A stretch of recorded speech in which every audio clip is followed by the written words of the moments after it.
नमस्कार दोस्तों, news market 24 channel में आप सभी का फिर से स्वागत है। रोजाना के तरीके में अजय सिंह आपके अपने 9:45 के शो में आप सबका स्वागत है।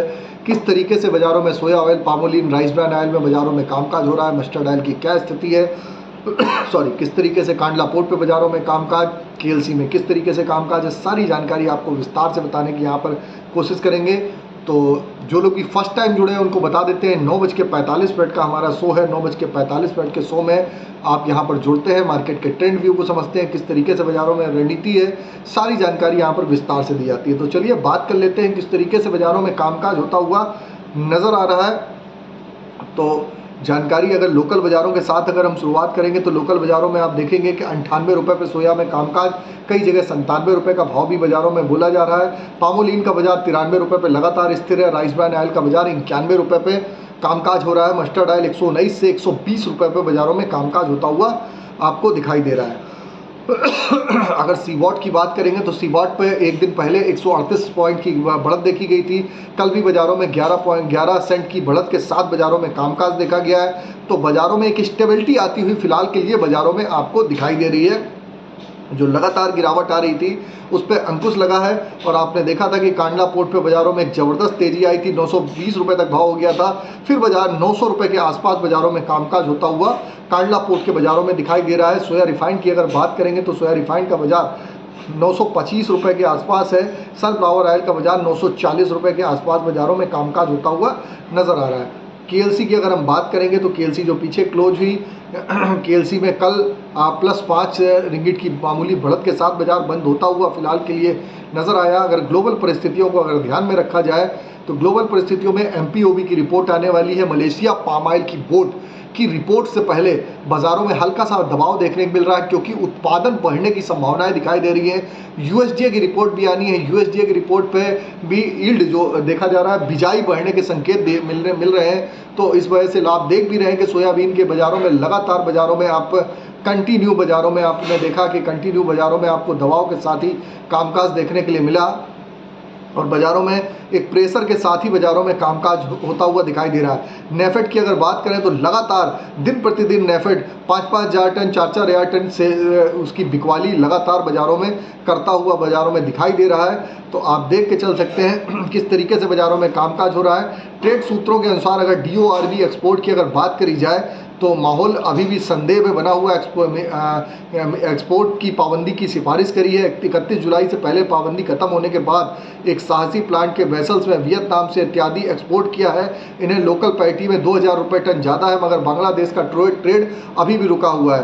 तो ये कुछ खबरें हैं। और जो आयल ट्रेड की बांग्लादेश से जो बड़ी खबरें आई है, भारत को आयल के ट्रेड से बांग्लादेश के माहौल में बड़ी कीमत चुकानी पड़ सकती है। बांग्लादेश भारत में एक साल में लगभग 10 लाख टन ऑयल मील लेता है। 2023 में लगभग 4.76 लाख टन सोया मील, 4.90 लाख टन सरसों मील। डीओआरबी एक्सपोर्ट बंद है, केवल 85,000 टन एक्सपोर्ट ही हो पाया। बांग्लादेश के हालात ठीक होने में अभी फिलहाल के लिए कम से कम 1 महीने का समय लगने की संभावनाएं दिखाई दे रही हैं। तो उसका असर आपको बाज़ारों में साफ साफ देखने के लिए मिल रहा है कि यहाँ बाज़ारों में एक प्रेशर दिखाई दे रहा है। सोया तेल में लगातार अर्जेंटीना की अगर बात करें तो आपने देखा सोया तेल सीबॉट पे में बहुत बड़ी तेज़ी बाज़ारों में नहीं देखा जा रहा है। सीबॉट सोया मील में लगातार आप देख रहे हैं कि बाज़ारों में एक प्रेशर देखने को मिल रहा है। अर्जेंटीना के पास शिपमेंट का सोया तेल अब 31 जुलाई के भाव पे लौट आया है। फॉरवर्ड में बहुत ज़्यादा फॉरवर्ड में बाज़ारों में गिरावट देखी गई है।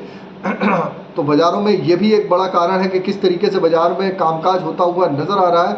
विदर्भ की अगर बात करी जाए, कुछ बारिश की अगर बात कर ली जाए तो मराठवाड़ा में जुलाई में आखिरी सप्ताह में एक्स्ट्रा बारिश से बिहार में रायलसीमा में 4 सप्ताह से कम की बारिश होती हुई बाज़ारों में नज़र आ रही है। तो ये भी एक इम्पैक्ट मार्केट पे आपको देखने के लिए बाज़ारों में मिल रहा है। एक बड़ी खबर भी निकल के आ रही है, इंडोनेशिया में 50% बायोडीजल की ब्लेंड का टेस्ट शुरू कर दिया है। इसका इम्पैक्ट आपको अगर ब्लेंडिंग का टेस्ट शुरू होता है तो पामोलिन की खपत वहाँ पर होगी और यहाँ पर थोड़ा सा कुछ सुधार होता हुआ बाज़ारों में दिखाई देगा। अमेरिका में नई सोया क्रॉप की स्थिति बेहतर रहने से सोया मील में आप देखेंगे मील हल्का सा दबाव से कम बचे हुए हैं। 12 अगस्त को आने वाली यूएसडीए में अमेरिका की सोया की यील्ड ज़्यादा होने से बेस बनाकर फसल को बड़ा कर सकता है। 3 दिन में सोया मील स्पॉट $22 की गिरावट अभी तक बाज़ारों में देखी जा चुकी है। तो ये भी एक खबरें निकल के आ रही हैं किस तरीके से बाजारों में कामकाज हो रहा है। यूएसए अमेरिका से एक बड़ी खबर निकल के आई है कि मिलावटी कुकिंग इंपोर्ट की जांच पे एक बार फिर से चर्चा में है। एक साल में बायोफ्यूल प्लांट का ऑडिट चल रहा है ताकि मामले का पूरा सच सामने आए।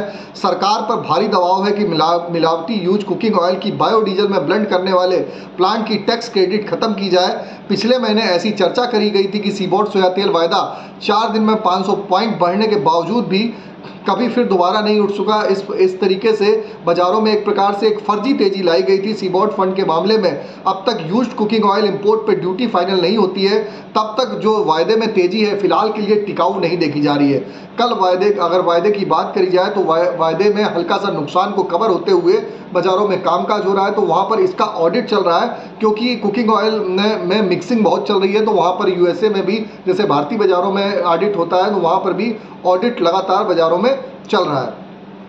अब अगर हम बात कर लेते हैं दाल मिल बाजारों में किस तरीके से है, तो दाल मिल बाजारों में खरीद कमज़ोर होने से उड़द अरहर चने के बाजारों में हल्का सा नरमी बाजारों में देखा जा रहा है। मसूर के दाम में हल्की सी नरमी के साथ ही बाजारों में कामकाज होता हुआ दिखाई दे रहा है। तो जैसे कि हमने वैसे पहले ही बताया कि बाजार ऑलरेडी बहुत बढ़ा हुआ है। हल्का फुल्का 4 से 5 रुपए किलो का बाजारों में अगर करेक्शन आता है वहाँ पर आप एंट्री करेंगे तो बेटर है। गेहूं की अगर बात करेंगे तो गेहूं का बाजार में आप देख के चल सकते हैं। तो गेहूं का बाजार 2720 रुपये हो गया, धीरे धीरे 70 रुपये की तेजी आ गई है। आटा मैदा में भी ज़बरदस्त तेजी आई है। बाजारों में तेजी आप देखेंगे कि बरकरार रह सकती है, लेकिन सरकार अगले हफ्ते से ओपन मार्केट के तहत सरकार ने बोला है कि ओपन मार्केट के तहत माल बेचेंगे जिसमें गेहूं चावल दोनों शामिल है। तो बाजार में अगले हफ्ते अगर सरकार बेचना शुरू करती है, अभी फिलहाल घोषणा है, तो बाजारों में आपको प्रेशर देखने को मिलेगा। तो उसको भी देख के आप बाजारों में ऊपरी स्तर पर थोड़ा सा अपना पोजिशनिंग हल्की करते हुए चलेंगे तो बेटर रहेगा। बहुत ज़्यादा ऊपर के लेवल में फंसेंगे नहीं, सबसे बड़ी बात है बहुत ज़्यादा ऊपर के लेवल में फंसेंगे नहीं, तो ये बहुत बड़ी चीज़ है, तो बेटर रहेगा। तो ये एक बात हो गई आपको। शुगर बाजारों में ऑलरेडी तेजी है, ऊपरी स्तर पे प्रॉफिट जरूर बुक करिएगा। ऑलरेडी 120 रुपए तक बाजार में तेजी आई है, प्रॉफिट बुक करिए। 40-50 रुपए किलो घटे यानी कि बोरी के हिसाब से फिर खरीदारी करेंगे तो बेटर रहेगा। तो ये भी आपको जानकारी दे दी किस हिसाब से बाजारों में कामकाज होता हुआ नजर आ रहा है। अब बात कर लेते हैं आज के सपोर्ट और रेजिस्टेंस लेवल की क्या है। आज के अगर सपोर्ट की अगर हम बात करेंगे तो सोया ऑयल का सपोर्ट का लेवल वही 97 रुपये, रेजिस्टेंस का लेवल 99 रुपये, पाम का सपोर्ट का लेवल 91, रेजिस्टेंस का लेवल 93, राइस ब्रान का सपोर्ट का लेवल 90 रुपये, रेजिस्टेंस का लेवल 92 रुपये, मस्टर्ड सीड का सपोर्ट का लेवल 6000 रुपये, रेजिस्टेंस का लेवल 6150। सोयाबीन का सपोर्ट की अगर हम बात करेंगे तो सोयाबीन का सपोर्ट का लेवल अगर हम देख ले के चलते हैं 4550 रुपये, रेजिस्टेंस का लेवल 4650 रुपये। सोयाबीन मस्टर्ड में बहुत ज़्यादा बड़ी तेजी नहीं है क्योंकि नेफेड की बिकवाली जारी है, उसका इम्पैक्ट बाजारों में देखने को मिल रहा है। आप सोचें कि बहुत बड़ी एकदम से तेजी आ जाए तो वो संभावना नहीं है। 2 से 3 रुपये किलो की रिकवरी आती रहेगी। फिलहाल एमपीओबी के पहले और यूएसडीए की रिपोर्ट आने से पहले बाजारों में थोड़ा सा हल्कापन, बाजारों में हल्की सी नरमी जरूर देखी जा सकती है। उसको देख के बाजारों में आप कामकाज करेंगे तो बेटर है। अगर आप बात करेंगे टीएमसी की, टीएमसी 15,000 से 17,000 की रेंज में कामकाज है, 26,000 से 30,000 की रेंज में जीरा में कामकाज हो रहा है। ग्वारगम ग्वारसीड में हल्की नरमी आती है, आप बिल्कुल खरीदारी करके लॉन्ग टर्म के व्यू से ग्वारगम ग्वारसीड में आप खरीदारी करके चल सकते हैं। बिनोला खल 2750 से 2800 की रेंज बेटर है, बिल्कुल खरीदारी करके होल्ड रखिए, धीरे धीरे स्टेबिलिटी आती हुई दिखाई देगी। तो जैसा कि आपको मालूम है ये प्री रिकॉर्डेड शो है। खाद्य तेल बाजारों में आपको जो लेवल है, लेवल के आसपास से आप बाजारों में हल्की फुल्की आप खरीदारी करके ज़रूर आप यहाँ से चल सकते हैं। बहुत जो होल्ड रख सकते हैं वही खरीदारी करें। शॉर्ट टर्म की खरीदारी करिए, लॉन्ग टर्म में जिनको 2 से 3 महीने का आउटलुक है बिल्कुल यहाँ पर आप होल्डिंग करके चल सकते हैं। तो आपको जानकारी दे दी है, प्री रिकॉर्डेड शो है। मंडे से आपको रेगुलर वे में आपको जो वीडियो मिलेगा। फिर मिलते हैं आप लोगों से नई खबर के साथ, तब तक आप लोग स्वस्थ रहिए, सुरक्षित रहिए। जय हिंद, जय Bharat. Bureau report, news market 24। धन्यवाद।